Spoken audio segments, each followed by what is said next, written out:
Hello friends, I'm Suresh Wadhwa once again with you. Last week 21 फरवरी 2019 को एक नया ordinance आया है जिसकी वजह से मार्केट में बेहद कंफ्यूजन है।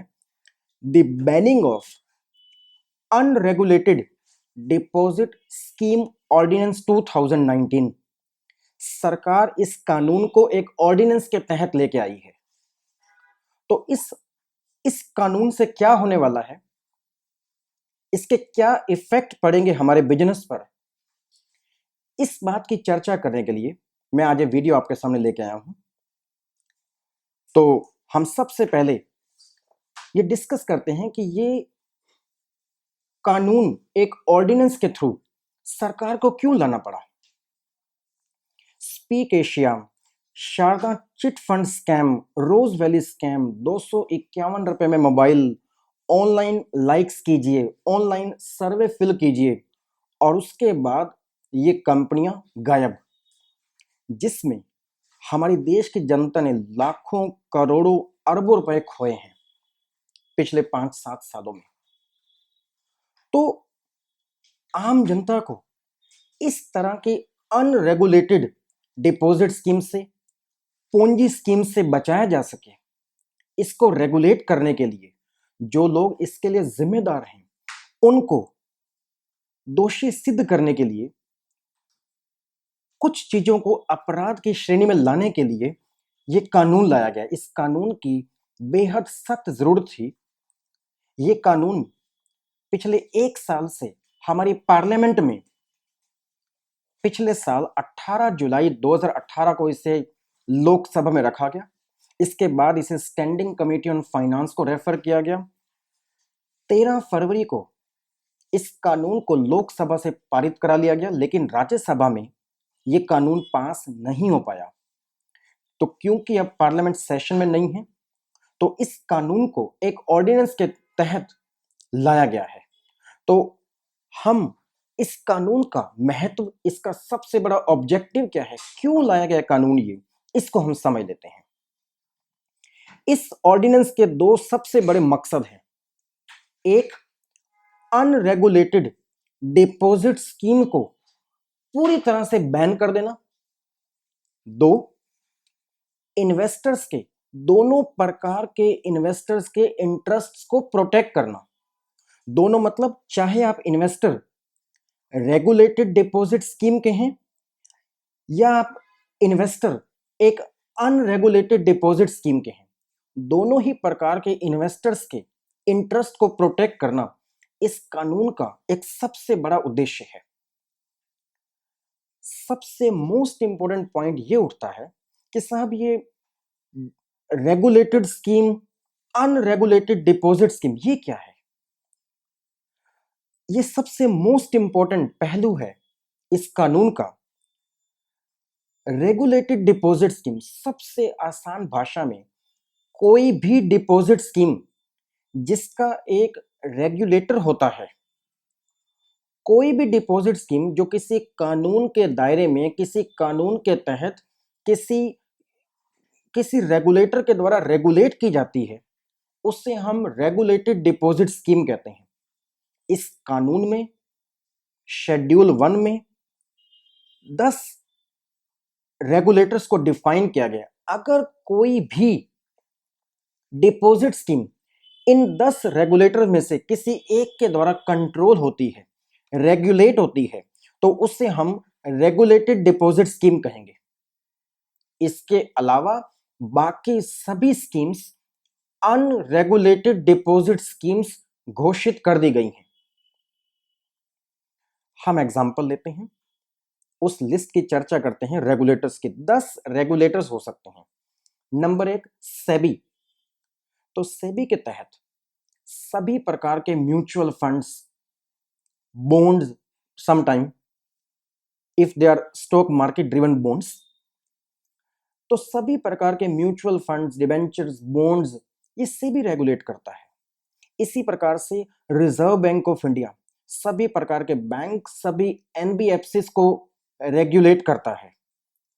Insurance regulatory deposit depository insurance regulatory development authority of India, सभी राज्य सरकारें, national housing bank, provident fund regulatory development authority EPFO, central registrar under the multi state cooperative societies act 2002, ministry of corporate affair, और यहां तक कि कोई भी regulatory body जिसे नोटिफाई करे सेंट्रल गवर्नमेंट, या किसी भी कानून के तहत कोई बॉडी बनाई गई है वो कोई डिपॉजिट एक्सेप्ट कर रही है, तो कोई भी डिपॉजिट जिसे एक रेगुलेटर रेगुलेट करता है उसे हम रेगुलेटेड डिपॉजिट स्कीम कहते हैं। तो अब सवाल ये उठता है कि अनरेगुलेटेड डिपॉजिट स्कीम्स क्या है? फिर कोई भी डिपॉजिट स्कीम जो किसी रेगुलेटर के द्वारा रेगुलेट नहीं होती, उन सारी स्कीम्स को अब से 21 फरवरी 2019 से अनरेगुलेटेड डिपॉजिट स्कीम मान लिया जाएगा। सरकार ने इस बात की एश्योरेंस दी है, फाइनेंस मिनिस्टर ने क्लैरिफाई किया है कि इस कानून के आ जाने से जो लोग, सभी प्रकार के जो बिजनेस एंटिटीज हैं, उनके डे टू डे बिजनेस में कोई हिंड्रेंस नहीं आने वाली है। This is what the finance ministry has clarified. So unregulated deposit scheme को कुछ इस तरह से परिभाषित किया गया है कि आप किसी भी स्कीम को कोई भी नाम दे दीजिए, उसे कोई भी डिजाइन दे दीजिए, यदि वो किसी रेगुलेटर के द्वारा रेगुलेट नहीं होती तो माना जाएगा कि यह एक अनरेगुलेटेड डिपॉजिट स्कीम है। नेक्स्ट, तो अब हमने यहां पे चर्चा की कि रेगुलेटेड स्कीम क्या है, अनरेगुलेटेड स्कीम क्या है। तो सबसे मोस्ट इंपॉर्टेंट पॉइंट है कि इस कानून के तहत होने क्या वाला है। सेक्शन 3 कहता है सभी प्रकार की अनरेगुलेटेड डिपॉजिट स्कीम्स बैन हैं, बैन कर दी गई हैं। और नंबर 2, कोई भी डिपॉजिट लेने वाला डायरेक्टली या इनडायरेक्टली किसी अनरेगुलेटेड डिपॉजिट स्कीम के लिए प्रमोट नहीं करेगा, उस स्कीम, इस प्रकार की स्कीम्स को ऑपरेट नहीं करेगा, कोई एडवर्टीजमेंट जारी नहीं करेगा। तो unregulated deposit schemes completely band हैं। यदि कोई व्यक्ति अभी भी इस कानून के प्रभाव में आ जाने के बाद भी अनरेगुलेटेड डिपॉजिट स्कीम शुरू करता है या पिछली चली आ रही स्कीम को चलाए रखता है, तो उसे कम से कम 2 साल, अधिकतम 7 साल की सजा का प्रावधान है। और इसके अलावा कम से कम 3 लाख रुपए, मैक्सिमम 10 लाख रुपए के जुर्माने का भी प्रावधान है। इस कानून पर बहुत गहराई से जाने के लिए हमें 4 परिभाषाओं को पढ़ना होगा। डिपॉजिट क्या है, डिपॉजिट टेकर कौन है, रेगुलेटेड डिपॉजिट स्कीम क्या है, और अनरेगुलेटेड डिपॉजिट स्कीम क्या है। इस पर हम बहुत विस्तार से चर्चा कर चुके हैं।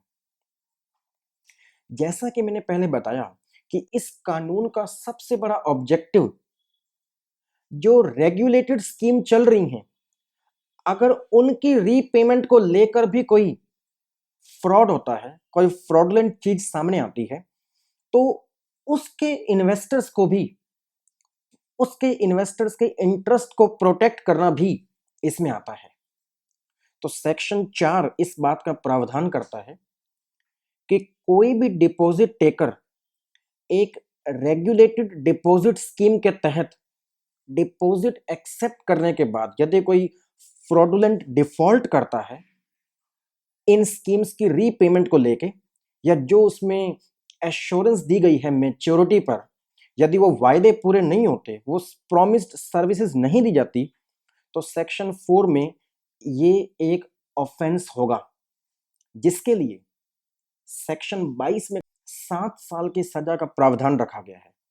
और इसके साथ फाइन, जो कि मिनिमम 5 लाख रुपए, मैक्सिमम 25 करोड़ रुपए या 300% ऑफ प्रॉफिट्स, वो प्रॉफिट जो आपने फ्रॉडुलेंट डिफॉल्ट करके कमाना चाहा, इन दोनों में से जो ज्यादा है।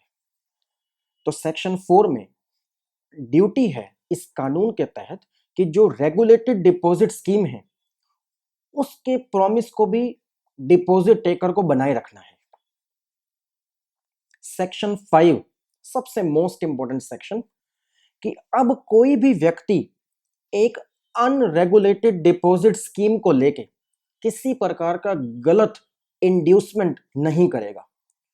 कोई भी व्यक्ति, उसका कोई भी नाम हो, वो किसी भी प्रकार से कोई गलत स्टेटमेंट नहीं देगा, गलत वायदा नहीं करेगा जो कि झूठा है, मिसलीडिंग है,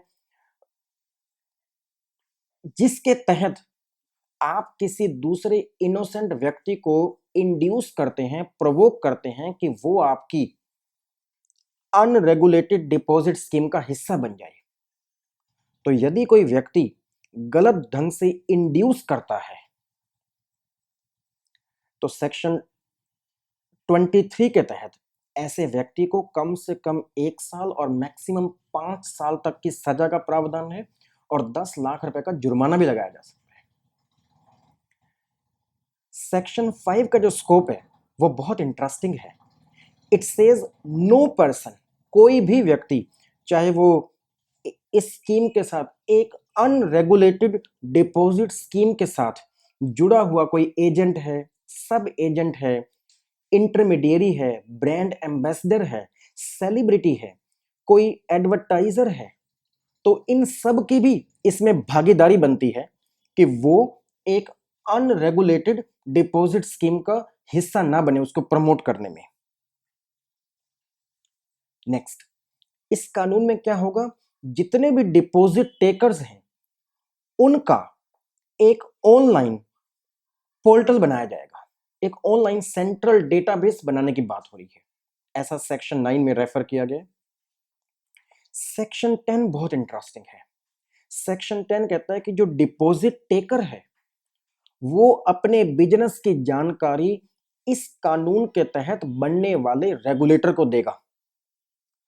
हर एक डिपॉजिट टेकर यदि वो 21 फरवरी 2019 के बाद अनरेगुलेटेड डिपॉजिट स्कीम के तहत कोई बिजनेस करता है या पहले से चले आ रहे बिजनेस को कंटिन्यू करता है, तो उसे इसकी सूचना सेक्शन 10 के तहत इस कानून के अंतर्गत बनने वाले, नियुक्त होने वाले रेगुलेटर को देनी होगी।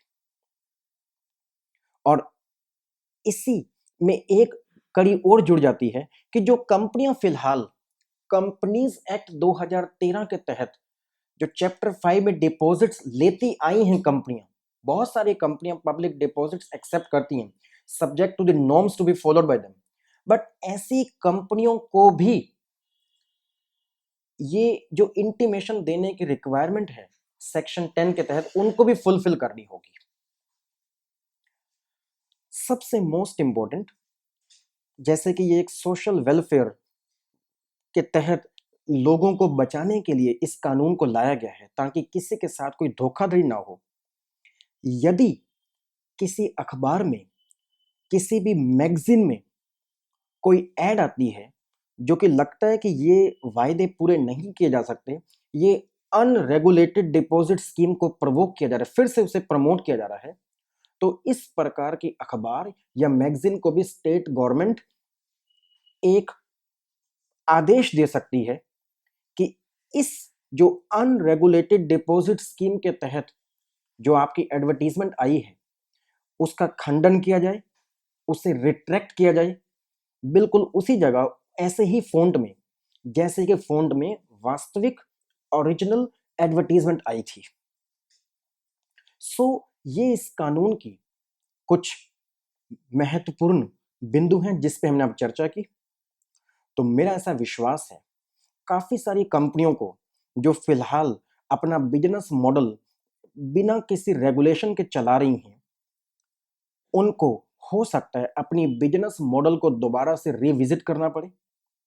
काफी सारी कंपनियां जो काफी ज्वेलर्स कुछ गोल्ड हार्वेस्ट स्कीम्स चलाते हैं। बहुत सारे ऐसी बिजनेस मॉडल्स हैं जिनको रिविजिट करने की जरूरत पड़ेगी। ये एक नया कानून है, इसके बारे में अभी कोई रूल्स नहीं आए हैं, पब्लिक डोमेन में बहुत ज़्यादा जानकारी नहीं है, लेकिन उसके बावजूद मैं समझता हूँ कि अ, मैं इस कानून को समझने में आपकी एक मदद कर पाया। तो ऐसी और ढेर सारी जानकारियाँ लेकर मैं आपके पास समय-समय पे आता रहूँगा। Thank you so much. Thank you.